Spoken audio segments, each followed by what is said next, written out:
Welcome to Breaking Down Bits, a conversation about great comedy bits with the comedians who wrote and performed them.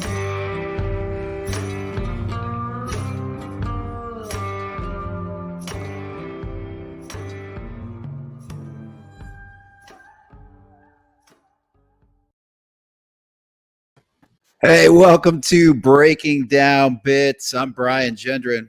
I'm Drew Jordan. We're glad to have you back. Still rocking on this Breaking Down Bits train. Great interview ready for you today. We're going to have a lot of fun. Don't forget, we're still doing our weekly virtual feedback mic. You can hop in there each week on Tuesday, 9 Eastern. Love to have you if you got some jokes to work out, or if you're not able to get a lot of mics wherever you're at. That's a great one to get into. You get to work with some great writers. Absolutely. 9:30 Eastern every Tuesday. You can email us at breakingdownbits@gmail.com. Hit us on social media, and we will get you up on that mic. Hey, let's talk about our last episode, man. A lot of fun with Steven Rogers. Good time to get into callbacks. You got one? I do. I don't want to steal yours. We didn't pre-talk about this. I'll take one that I don't think you guessed, because it's really simple, but I just love the way that he talked about writing with friends. I think a lot of times as comics, we're so locked into being a solo act and our own thing. Yeah, sometimes we miss some opportunities to get some feedback from other good writers that we respect, do some co-writing. I mean, obviously, as he talks about in the last episode, you want everything to come from your voice. That's obviously a thing that you don't want to use someone else's tag if it's something you would never, ever say. But co-writing has been one of the most fun things for me, and got some fun tags, even from some of my friends who aren't even comics. I'll just like call them up and just chat with them about a topic or a thing and stuff they say, questions that they ask. It's just fun. And I think Steven does a good job of that and talks a fair amount about that in the episode. You didn't think I would guess that because you don't think I have friends. Is what yeah. I know. All right. Step one, get friends, and then step two, write with friends. No, what I did have something different. He talked about writing for the questions you think the audience will have, right? Isn't that it's just answer the questions that they have. And he admitted, he's like, that's mostly anxiety because I don't want them to actually ask the questions during the show, but it's a cool way to write. And it really uncovers all of those angles that you might not think of. So when you're writing in those groups of friends, have them ask you, prompt them with questions about your material. I think that could help you grow your material out. Yeah. All right. Yeah, so go check out that episode and all of our episodes. That last one was with Steven Rogers, and we've got 38 others. You can find that at breakingdownbits.com, and of course, all of the podcast platforms and YouTube. All right, man, you want to do it? Want to bring in our guest? Yeah, let's do it. Seattle native Dustin Nickerson is a comic currently suffering in Southern California. In addition to being featured on Comedy Central and Netflix by Kevin Hart, he's been seen on Fox, the Grand Ole Opry, PBS Comedy Hour, Hulu, and is heard regularly on Sirius XM. He's known for bringing audiences into his life through jokes on struggles of parenting, marriage, and generally being annoyed by most people. His special Overwhelmed was released on Amazon November of 2020 and is now also available on YouTube.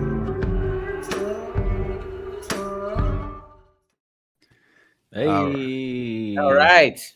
That guy sounds great. The mustache is back. The mustache, yeah. I know, it's here to stay at this point. Oh, okay. Did you shave it for that special on purpose? I didn't have it then. It's the mustache is a post special. I emerged from the pandemic looking like this. I mean, we're still absolutely in the middle of it. You're not in Texas. Yeah. We are elsewhere. That was like 2 years ago. Yeah. It's 1 weekend off. It was a long weekend. Yeah. 4-day weekend, well beyond just a normal 3-day weekend. You guys flattened the curve. Good job. Well, welcome to the show, Dustin. The way this works is we like to hear a bit about your early start in comedy, how you got into it, and then maybe tell us a little bit about your career and some of the breaks you've had along the way. Yeah, I was a late starter for stand-up. I started when I was 27. I had 2 kids at the time. Had been married for 9 years. It was just meandering in different career things, but always loved stand-up and wanted to always try it. And that's kind of where the romance of the story kind of starts and ends in some ways, because I literally just did it and was like, oh, I love doing this, and then just kept doing it. Like I just went to an open mic and then just kept going to open mics. And the great thing about stand-up is it's a very to get good at it, you just do it. It's not, there isn't, of course there is some things like, God-given abilities or whatever, but it's not like that in sports, where there's no like advantage, like being tall or something like that. There's none of that. It really is just like, just keep doing it. Do it. And I just kind of kept doing it. And, obviously did both the jobs for, 5, 6, 7 years, went full-time a few years ago. And, as far as breaks go, I'm still waiting on them. I had a comedian friend tell me a while back, and he said about 90% of what you get in your career will come from other comics. And that has been true plus 10%. 100% of the good breaks and opportunities I've gotten in my career have come from other comics, not reps, not industry. Whatever I'm selling, industry is not buying. I don't get picked for showcases. I've never, even my TV appearances where I was picked by other comics, like that was, my special was produced by a comic. My biggest videos were filmed by shows at it's all been other comics. And, so I say that, some of it is like the chip on the shoulder of like, hey man, industry does not care at all about what I'm doing. But also I'm grateful that comics care about what I'm doing. Yeah. If you choose one or the other, if you, as a comic or as an artist of any type, if you could choose, you only get one or the other, industry or your peers, you're going to take peers every time. You'd get more money with industry, at least in the short term.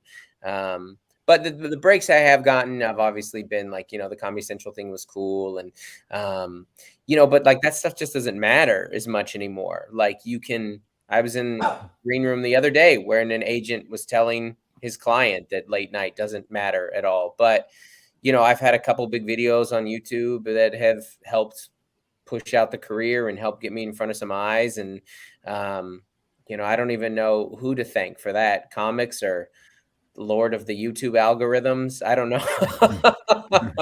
Hard to say. Are there some intentional things that you've done or that you do, being someone who maybe doesn't have and doesn't get a lot of opportunity from industry, and you have to kind of blaze your own path and do your own thing? Have you found some successful things that have worked for you to kind of make sure that you're getting out there and people are finding out about you?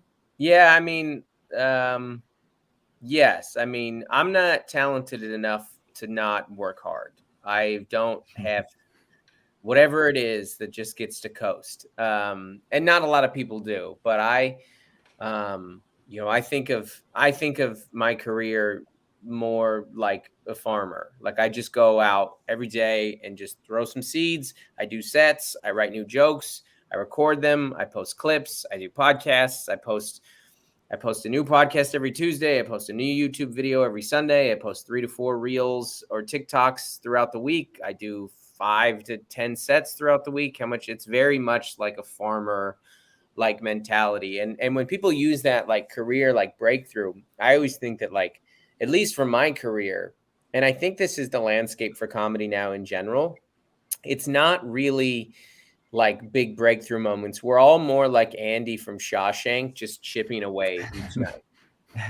Like just every night, just okay, maybe I got a bigger piece out of the wall today than I got yesterday. But, and then even when you get through, you still have to go, crawl through 500 yards of crap. So very glamorous what we're doing out here. Yeah. I mean, I think like you said in the beginning, the people that are successful are the ones that don't quit, basically. Like it's about hanging in there. And, we've seen it in our even in Houston, just the local comic scene. There's a guy, won't name his name, but when we first saw him a couple years ago, he was terrible. And we would go into the room to watch his sets because we just couldn't imagine how it could possibly be worse. Yeah. And then now 2 or 3 years later, the guy's really getting funny, and he's put the work in, and it's like, it doesn't matter Yeah. where you start, if you put the work in, you make some real progress, and the guy's doing great now. So I mean, it's kind of, you can't crap on anyone for not being great when they start, because if they put the work in, anybody can get there. Yeah, yeah, and then some of them don't get any better, and that's fun too. You're just going to the mics, and you're like, man, 10 years, you are still going with that. God bless you. But that's just, that to me, that's as much a part of the comedy scene as the people that do make it. That's where this weird band of rejects and, like just gypsies and degenerates and weirdos, and I like it. Yeah. So I've been able to see a little bit behind the scenes of your hard work, Dustin, because we're partnering on a show that's coming up next week, September 3rd, I believe, here in Houston, The Riot. And y'all, you pre-sale better than almost anybody that we've worked with. Oh, great. Yeah. And it's no different. We market the same way. We have TV credits and all the stuff you talked about earlier and all that stuff, but y'all are doing something special. So, or, different and hard work. So, would you mind pulling back the curtain and telling us why you think that is, why you're selling good in these markets, or what's your theory, or what are you doing that's different?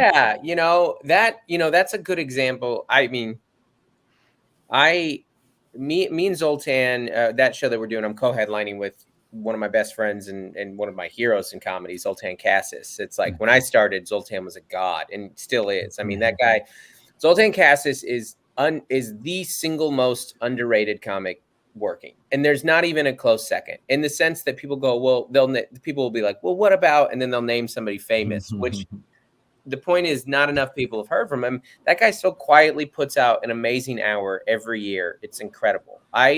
When we did these tour, we were talking about it. I was like, I'll agree to these, Zoltan. I will not follow you. Not one time. He's like, no, we'll take turns. I was like, not one time. You're going to write a new 15 minutes on the flight there that's better than anything I've ever written. I have no interest in following. But what I have, in a lot of ways, Zoltan and I, we looked a lot to the Kyle Kinanes of the world, the Doug Stanhopes of the world, the comics that paved a unique path. And sure, they took the opportunities as they were given to them, but they never relied on the opportunities, and they sought out. Like when we say industry, a lot of the time we're talking about the venues themselves. And Texas is a good example. Even though I have a decent amount of fans in each city that we're playing, I couldn't get those venues to book me. And I was like, okay, well, let's go find what other independent things that we have that are a better option anyways. Better for you guys, better for us. It's probably better for those clubs anyways, because, when you build these big rooms, these monstrosity rooms like the Houston, I don't know how big the Houston Improv is. But Massive. It's massive. That's how most, and a lot of, and some improvs do play me, and I'm happy to do it, but you can't bring me in for a weekend there. Like if I in most markets right now, I can move about 100 to 200 tickets, which on a Wednesday is pretty good, or at a Friday at your place with Zoltan, amazing. We're all happy. And, but if you sell 100 to 200 tickets at a 400 seat room over 5 shows, I mean, everyone's losing money, because the model is not really built for us. What stand-up comedy doesn't have a lot of is like a working class.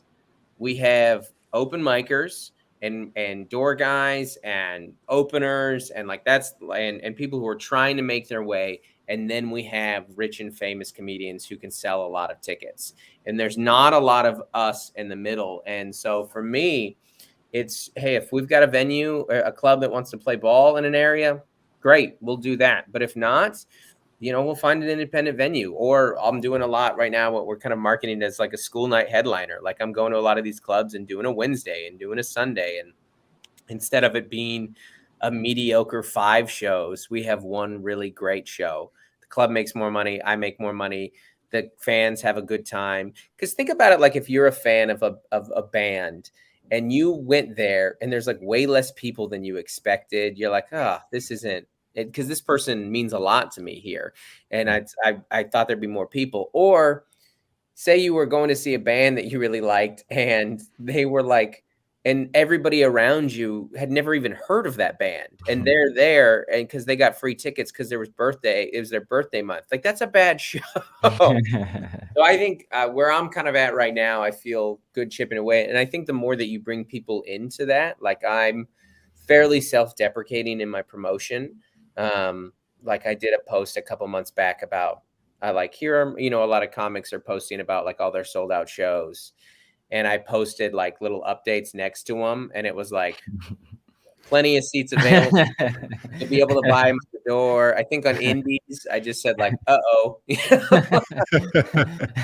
I think people like that. I think they especially with me, at least, they like when people kind of cut through the BS of it all. And then like, okay, this is real. They like feeling like they are watching the struggle and the come up.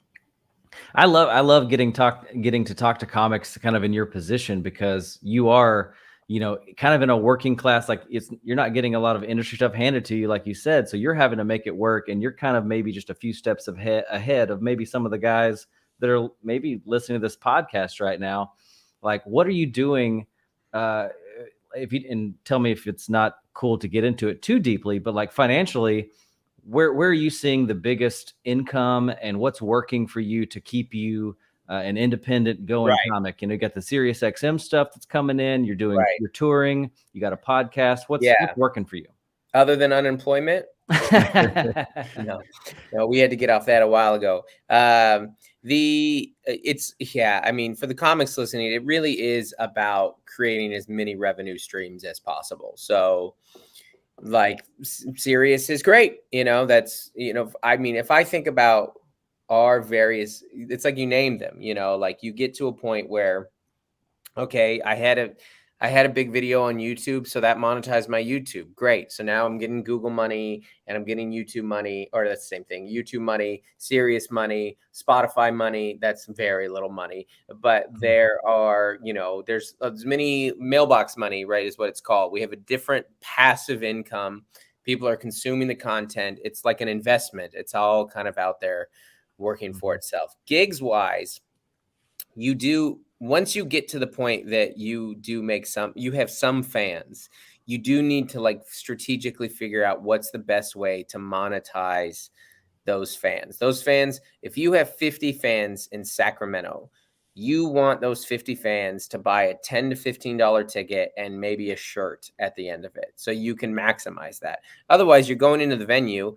Like if you just go play a one-nighter there and they pay you $200, but 50 of the people they were there bought a ticket to see you, you just got hosed. Those were fans who gave their money to somebody else other than you. So it is kind of, and there are ways to do that through your podcast numbers and your YouTube number, your Instagram followers. All those things tell you where your fans are. They tell you where people who follow you are.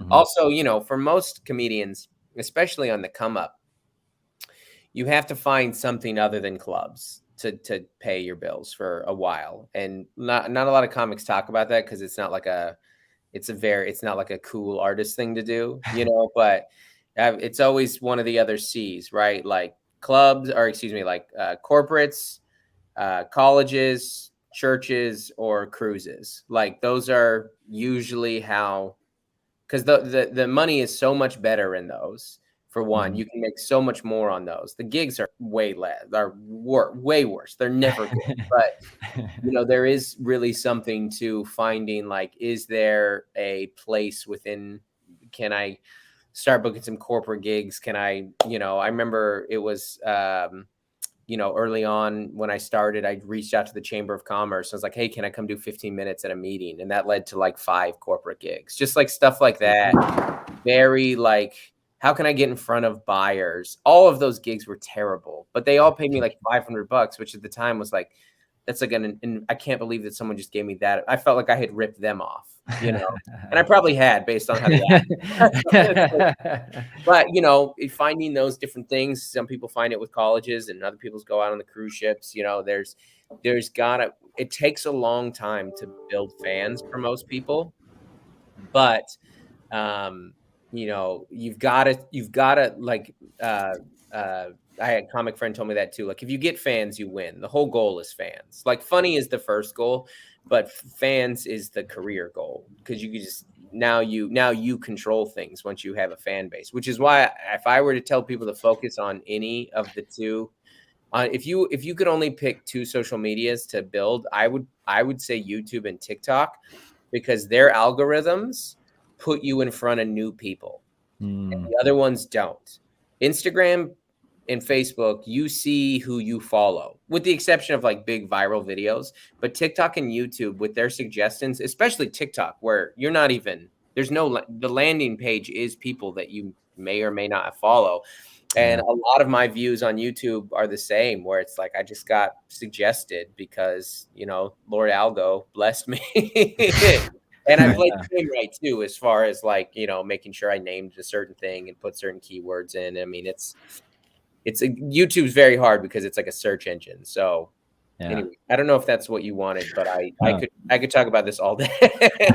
That's huge. I mean, in the beginning, you talked about getting good, getting to as many mics you can. And then also to your point about how your breaks came, making friends with comics in the scene in other cities and all that stuff. And then once you have the material, you have to flip that, because that becomes sort of active income. That's just doing any show you can get on, making a little bit of money here and there. Then you have enough material to make it, and then of course moving it into the 4 seeds, as you put it, which is really smart, and then making it into passive, and then understanding what I really liked is growing your fan base, and then you really get into the algorithms and the data. So where are these fans? How do you reach these fans? And then being very intentional about where you go and where your active income goes to reach these fans at a more personal level. Right. And some of it will be through touring. Like if a comedy club reaches out and wants to bring you out there to go do the full weekend, then you go do the full weekend knowing that, like these people will come see me again. But even that, how are you capitalizing after the show? How are you capturing their information? Are you getting an email address? Like right now I'm out here in Madison with Taylor Tomlinson, and every person after the show, here's a card to my YouTube special. Go watch this. If they have interest to come follow me and get my information or do a next step, I'm making that available for them. I cannot count. You know how good you have to be as an opener to last with somebody, for them to even remember you were on the show. I mean, you have to be, that's the blessing and the curse of the opening, is if you do great, they forget about you. But if you do bad, they forget about you too. So either way, you're being forgotten. But for those of you that want to remember you, give them an opportunity. And that goes for headlining dates and opening dates. You have all these people that, they're right there in front of you. It's probably been more of a blessing than a curse for me, I'll say.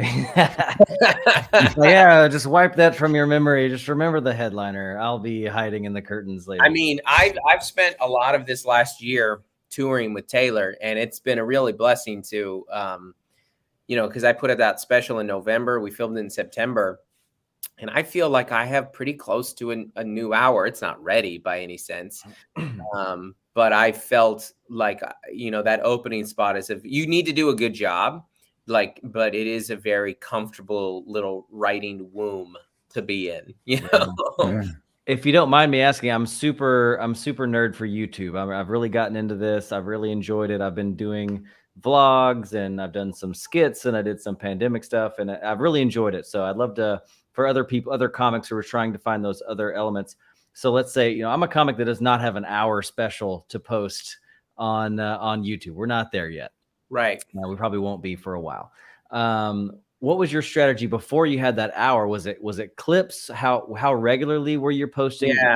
Give us a couple of your YouTube tips that comics can take away to kind of grow their following. Right. And I'm not like some guru on this. I'm not some big YouTube comic. I've had a couple of videos do really well. I have like 17,000 subscribers, but the majority of that, when I say the majority, I mean 95% of the views have happened in the last 6 months. Oh, nice. So it's been, and subs. And did you promote these, or did you just post it and it just kind of organically happened? I had one big video that built everything else up. Gotcha. And that is kind of how it happens for a lot of people. Like there's one, and then maybe a little bit later there's other. But once one is in the algorithm, once one is in the machine, the machine wants I mean, the goal of they want you to stay on. They want people on YouTube to stay on. So if they think that this is any way related, I mean, I got a comment the other day that said, like, I'm here because I was watching Bill Burr clips, which I was like, great. Somebody's watching Bill Burr clips and this showed up. Fantastic. Like, that means I'm in the system of people who are watching stand-up comedy.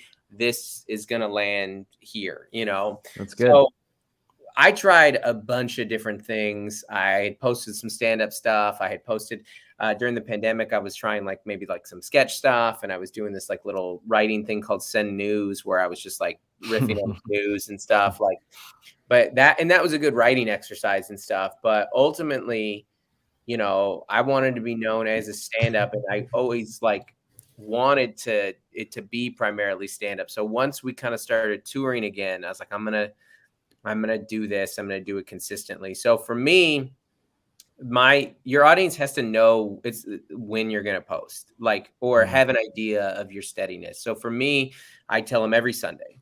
You'll get a new clip from me every Sunday. Now, I might post something else too. Like I might do a short because those are new on there. So people are playing around with those.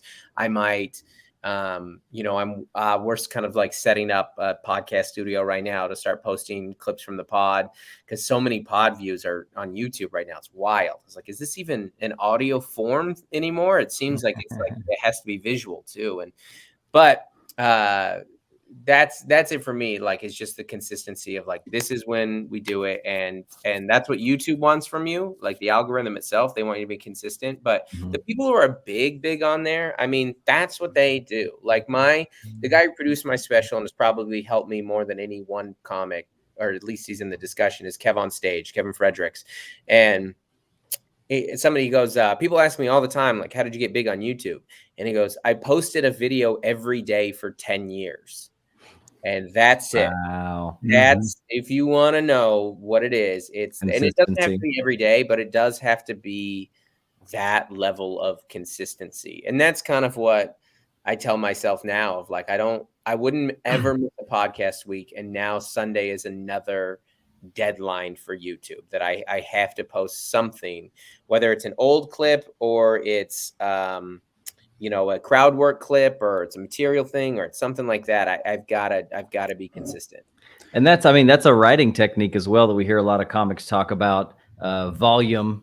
You know, sometimes you just have to write so much, and then whatever works you keep, and you get a lot of good material just by throwing something against the wall and see what happens. Yeah. And you also have to be like less married to your material now. Which is like hard as a comic, but I don't know. A couple things happen. One, you're like, I think the old mantra, and this was like and what do I know? I'm just a nobody. Like the old mantra of like Louis doing the every hour, and the Seinfeld having the act, and people talk about you have to have an hour, and then you write the new hour. Like, if for 99.9% of comics, no one's asking for your hour. Yeah. Nobody wants to see your hour. Nobody is like, man, give me that next Dustin Nickerson. They don't consume like that. It's to sit down and watch an hour thing is a task. It's a huge ordeal. Like, that's like asking people like, oh man, I can't wait to, like, it's like making a movie for people. That's so long. And so I think we get more caught up in that than most, as far as needing to post that. So I've tried to be less attached to material, especially anything that is somewhat timely, somewhat topical. Like, I get that as soon as I have a good looking clip, I post it, but I don't necessarily stop doing it live, because if they saw it, and that's a big if. Seinfeld said this. He's like, you got to be pretty full of yourself to think that everybody has seen all of your stuff. Yeah. And that is true. That is 100% true. Like, if they've seen it, they still like it, like, because they like that joke, and now they hear it again. And B, as long as they haven't heard everything in your hour, like the majority of they haven't heard, they see that you're writing. They know that as long as you don't go up there and broadcast the same thing that they saw once before, the show is different. Like, I have a couple vaccine jokes, like, and they're different. They're different than they when I first wrote them, and I can feel that. Like I have a joke about the Johnson & Johnson not working, and I knew it wasn't going to work, but it's different than it was the first time. And they're like, so if they saw the clip, they're like, oh, I know this joke was coming. But then there's new nuggets and tags in there that weren't there before. It's still a good live show for them. So I don't know. I think that's the way that it is right now. I think that I had a guy, this guy's actually a fairly big deal. He runs a massive promotion company. He like does most of the big concert or the comedy tours. And he said comics need to be not married to their material. They need to post while they're trying to build fans. Post. And he said, and everyone, they're all worrying like, well, what if like I get an opportunity for a special? And he goes, one, that's a big what if. And two, he goes, if your material was good enough to get you there, you will write another thing that is good enough when the opportunity comes. And he's exactly right. It's like you're kind of handicapping yourself to be like, oh, well, I'll never write this good thing again. And you will. You absolutely will. And it'll actually be better because I don't know any comic that doesn't like hate their first hour. Yeah.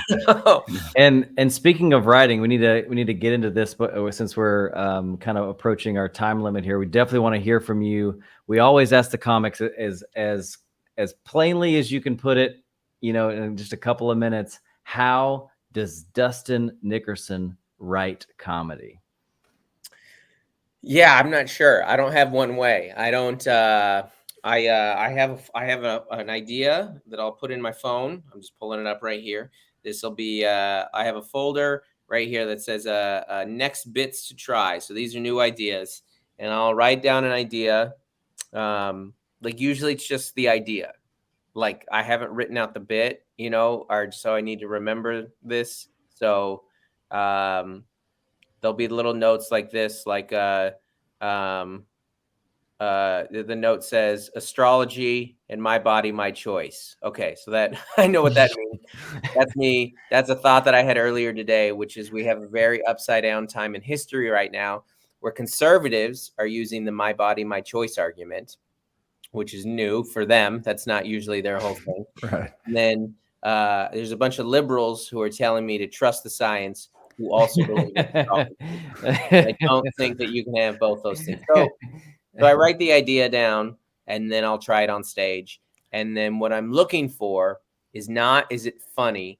I'm looking for, do they resonate with the premise? That's what I want. Do they get the idea? And is this an idea that I want to, like I wrote this one yesterday too, that the worst people on the planet aren't like anti-maskers.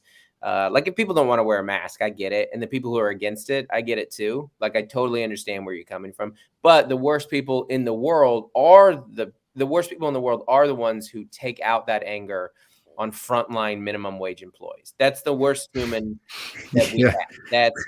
And I said that is like me being unhappy with my child's education and taking it out on the third grade crossing guard. Like that is like, it's just, and so that's a joke where the punchline isn't ready yet. Like I'm not sure if the analogy is right yet, but the premise everybody feels, because it doesn't matter where you stand. Because even if you're an anti-masker, you see that person in Ross, you're like, dang it, man. And maybe even you guys laughing at that, I'm like, okay, well, maybe that's the tag. Maybe that's like, this is who we, like there's a couple people in society that we all hate. Like it's like that guy, the loud motorcycle guy. Like there's a couple people that we're all like, oh gosh, you're ruining this for all of us, How do you measure that if the premise is resonating? Is it through some laughter, or what's your measuring stick? You can totally feel it. It's like it's an energy thing. It's like you can feel them kind of like starting to anticipate the laugh, and then you feel like you really let them down when you didn't have the yeah. But a lot of time I'll just say that. I was like, okay, that's a new idea. I will make it funny, but I'm glad. There's one I've been working on for 5 years. I've been trying to come up with an analogy that cell phones are just like little kid blankets. Like my daughter carries around this little emotional security blanket. It's covered in germs. It's disgusting when she's anxious, when she's sad, anytime she goes for that. And that's what we do with cell phones. And I have not been able to make that funny, but people love the premise. And I tried like a tweet, like I was like, oh, maybe if we call it Binkies, maybe people like that more. It's an idea. I know people like the premise, but I just can't find the beats of it yet, the music of it yet. There's a deep truth there for sure. Yeah, exactly. And that's once you do that, like we can write clever. Writing clever is fairly easy. You know, like you can sit down and just have creative writing exercises or ask a friend or something like that. But really you want to write passion first. You want to write an idea that you're passionate about. And then when you can like find a common truth, whether it be on a controversial issue like masks or on a ridiculous issue, like, you know, something frivolous, when you can find like that common truth, it's very, very, and I would say that's probably one of maybe the driving force of what I try and do is stand up, which is to find like common truths and ideas that we all agree on, point out stuff that's stupid, point out behavior that's stupid, point out hypocrisy that's stupid, whether it's in myself or lawmakers or politicians or whoever it may be. That's the driving force of my comedy. I like that. Let's go ahead, or I know we're short on time, so I'm going to go ahead and play a clip from your special released last November, Overwhelmed. We'll talk about it for a few minutes, and we'll let you out of here. Sweet, thank you. People get so preachy about their dieting. That's what turns me off. I can't stand preachiness. I don't like when people oversell their weird thing. That's why I don't like essential oils. You guys familiar with essential oils? Yeah, some of you are twitching for your vials right now. Don't you dare. Don't you dare. All right, I got the vaccine right here in my pocket. Right here. We'll baptize you in peppermint. If you're not familiar with essential oils, I'll fill you in. It's this small cult that thinks whatever your life problem is can be fixed by their magic gypsy oil. That's all. You hear their pitch, and they're like, okay, so I just rub this on my neck, and that'll be good for my skin and my dog's anxiety. Oh, okay. Oh, it's not supported anywhere in the medical community? Perfect. Oh, and it's a pyramid scheme. Keeps getting better. I don't know. In general, you just hear people get so hyped about those things. There's a lot of shaming too right now on dad bods. I can't do it. I can't. To me, if you're a dad and you don't have a dad bod, then you might be a bad dad.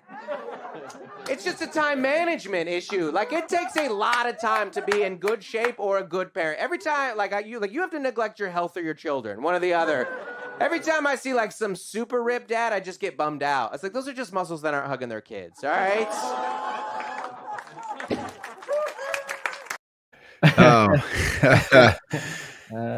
So good. I am a fit dad, and I'm a good dad, damn it. I'm an unfit undad.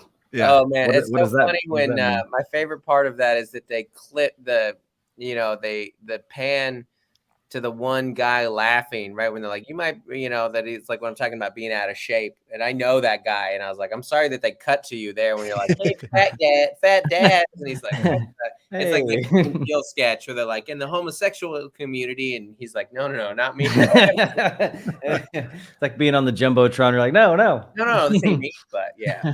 Well, I chose this bit because I've been trying to write about essential oils, because if you went into my bathroom, my wife has a whole shelf dedicated to essential oils. I'm like, this is so silly. And there's such a bit there, and you've written about it. Here's what's cool. Like, it's not off limits for me. I'm not like, oh, well, Dustin covered the essential oil things, because there's my unique situation with these oils and my whole approach. But you hit some of the big things. It is absolutely a pyramid scheme, and we have invested a lot into it. I'll say that.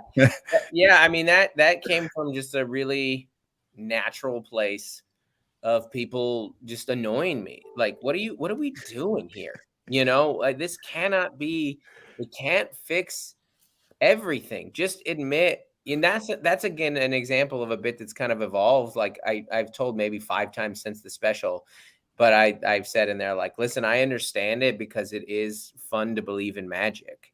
And that's kind of what it is, it's, but there are just certain things that societally, for whatever reason, we're like, yeah, no, that's fine. You can believe that that'll comfort you in a time of mourning. Like, what?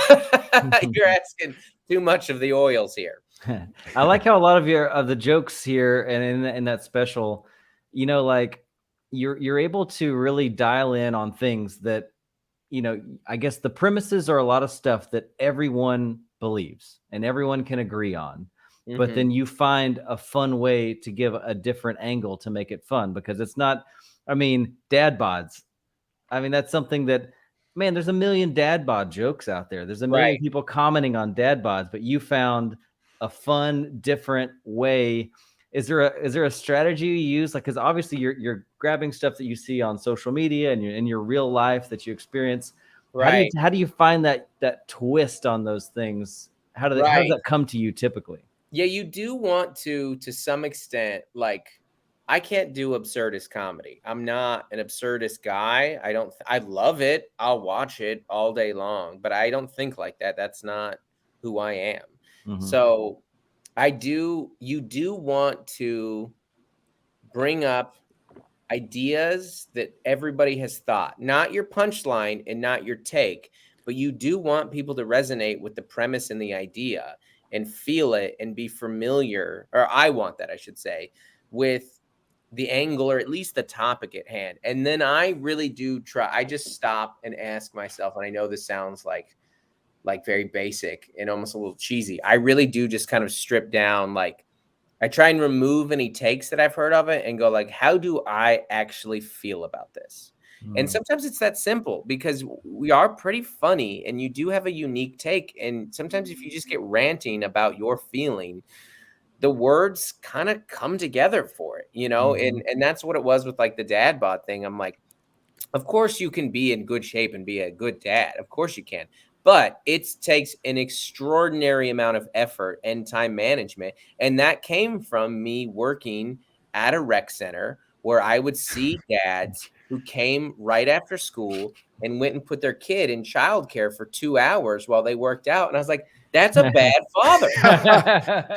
That you get that kid for like 3 to 4 hours a day, and 2 of it you spend right there. That's just objectively bad parenting. Now, if you get up before them, if you can work out while they're in school, if you're exercising on your time, not your time with them, sure, absolutely. But it is so, and people resonate with that idea, because it's not news that when you have kids, you get out of shape, you get tired. Like those are very statistically common ideas and tropes. So when you feel that, and then when you can, and that's where the actual creative writing comes in, when you can hit them with like the funny, like shocking lines, those are just muscles that aren't hugging their kids. Like, well, that's the cleverness that comes in that we can do that other people can't. But people are, as you're saying it, they're like, oh yeah, that is crap. Well, it's also interesting. I think a newer comic or a less experienced comic might have tried to bring in that experience, or maybe you tried this and it didn't quite work out, but just to bring in that experience of seeing the guy come into the rec center, you kind of skipped over all that and got right to the punch to say, if you got muscles, those are just muscles, not hugging your kid. Right. Because it didn't need to be there. You just kind of, that is like, that happens in comedy all the time, where you start out and you're like, I got this hot new 3-minute bit. And they're like, no, I have a 15-second tweet. What I have. I have a 7 punch. And now I got to get back to work.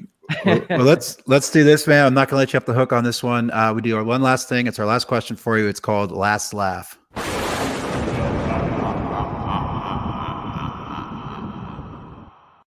So strange. Okay, so your last joke you can put on your tombstone. It could be yours. It could be somebody you really respect, dead or alive. What's the joke you want to be remembered by?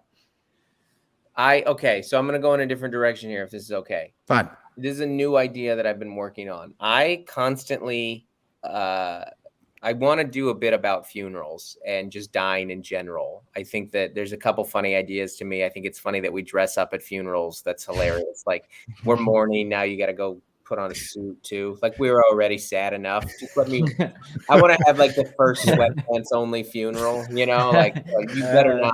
You're like, if you're showered, you can't come in. You're like, but I'm like, I'm always very apologetic about myself. Like, I always feel like I'm a burden to people. And so I almost don't want to have a funeral, because I'm like, it's all a big fuss. We don't know. Like, so I've thought about the punch of that. that I would put on my, like, I don't want to be a burden to people. So I would put on my tombstone, like, sorry for dying. like I know it's a big, you know, all apologies. Yeah. Oh yeah, you had to go plan the thing and you had to get the coffin and that's all. This is probably a big inconvenience to you, like my bad. So I would put sorry for dying. Perfect. Well, Dustin, this has been a lot of fun. Where can people find you on the internet? Just my name, Dustin Nickerson. Wherever you consume content. Yeah, just Google it. That name will be there. That's my Instagram handle, my Twitter handle. It's on Facebook, YouTube, all that kind of stuff. The new special on YouTube, Overwhelmed. But we didn't mention your podcast. What's your podcast? Podcast is called Don't Make Me Come Back There. It's a funny podcast about family that I do with my wife every Tuesday. Nice. Well, thanks for hanging out with us today, man. Really good stuff. A lot of good takeaways for comics trying to work on their social media, YouTube, and joke writing. Thanks for spending the time and hanging out with us today. Yeah, thanks, guys. Appreciate you having me. Thank you all for listening. Bye.